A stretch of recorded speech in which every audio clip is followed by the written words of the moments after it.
Honey Lemon Soda is a bit of a divisive anime. Some people like it, and some people call it as cliche as romance anime can get. For which category I'm in, it's the like it. Kind of. I do enjoy the anime, but not really for the reason I should, which I'll explain later.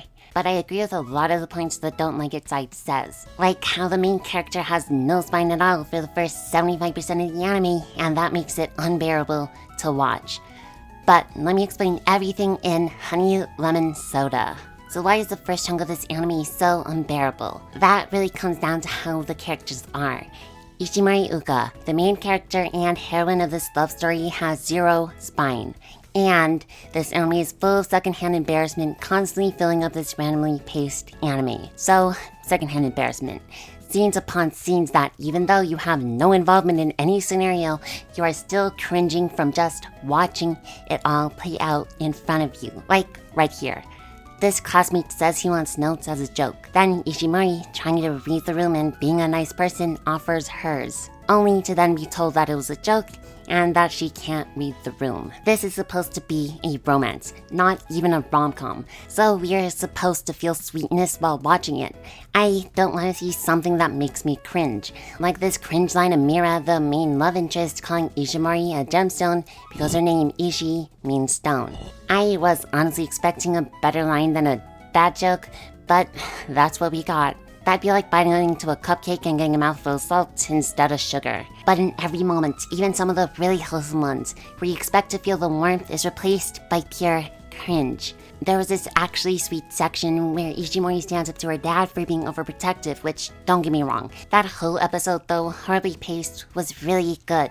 But it was all ruined by her classmates standing there and being like, my name is this, and my blood sign and astral sign is this. Yeah, I don't even have a clue why any of that extra information was needed. Like, everything like this was so weird, and it makes everything so unbearable to watch. And the worst part isn't even how cringe the moments can be, but how utterly frustrating the actions of Ishimori can be. In an attempt to make her both a blank slate protagonist and a girl with a heart of gold, her actions become just so frustrating. Like, first of all, the whole reason this anime is even a thing is because of the school she went to. She could have gone to a prestigious school, but went to a school her bullies are going to because a random boy she didn't even know the name of said he was going to that school.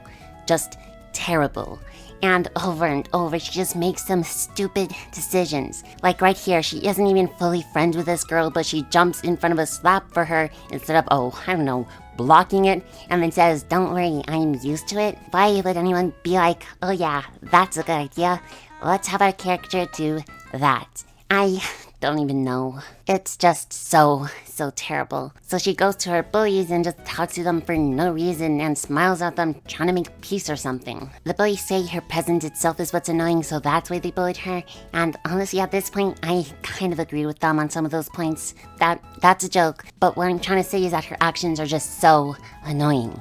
And that's the major reason why people say it's so bad. And this one comes from me, but I really don't like anime where the girl is soft ooh-woo and the guy is only there to help her out and be her knight in shining armor. I'm all for girl boss anime where, the girl is a character on her own and she doesn't rely on another to do everything for her. This does eventually change, and that's one thing I complimented on. But for the first 9 episodes, she's practically completely reliant on him.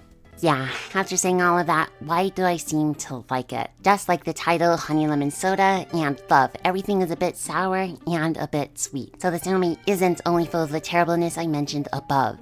There are indeed some parts that I liked, or I wouldn't be making this video at all. And the main reason I like this anime is because of character growth. You don't always want a good character to start off with. If everything is perfect about a character, i.e. a Mary Sue or a blank slate isekai protagonist, there is no real growth involved for the characters. And stories like anime are best when characters change and grow. So, because Ishimori started off as such a bad character, through the show, she grew as a person and became someone respectable. There was this whole scenario where she was preparing for the school festival. At first, she was doing everything for her class because she thought that no one was willing to do the work. Eventually, People started helping her because they saw the effort she was putting in. So for the first time, she had a group of people and friends work on a big project together. Showing that through the progress she's made, putting herself out there, people are willing to be with her and help her, which is a first for her and shows growth in her character. Honestly, I didn't see the anime going in this direction, but I'm really happy it did. In this channel, we love character growth, and this show has genuine growth. It's honestly a really good coming-of-age anime in that regard. And the relationship between Ishimori and Miura isn't as bad as it could be. There was this whole other relationship between his ex where it was the worst case scenario I was talking about. They fell in love and Miura went out of his way to do everything for her, that eventually she became completely reliant on him despite her initially being an independent woman. And that's why they broke up, because she became too reliant. And Miura, learning from his mistakes instead of solving everything, just solves most things. Still not the best, but Ishimori does eventually grow as a person from it, so it's better than it could have been. Is saying it's better than it could have been a compliment? Huh. Oh well. The final thing that surprised me comes in episode 10. The first 9 episodes are spent growing the relationship between Miura and Ishimori while improving her character at the same time. But notice how you haven't breathed a word about who Miura actually is. That's right, because from all of those episodes, we learn nothing about the main love interest. It's honestly crazy how long it took, because finally in episode 10, after dealing with all of Ishimori's problems, we finally get to learn about the other main character. I didn't think we'd ever learn anything about him. But besides that, come episode 10 and especially episode 11, the anime just takes a complete turn into such a good anime. The stylization, the comfort, and just the good vibes start radiating off this thing. There are of course some bad moments within these episodes we can't completely escape from, but by God, I didn't think this anime could be as good as it did in these last few episodes. Let's just hope that episode 12 is as good. This video was uploaded the day it came out, but after the Monogatari stylization in episode 11, I have high hopes. But yeah,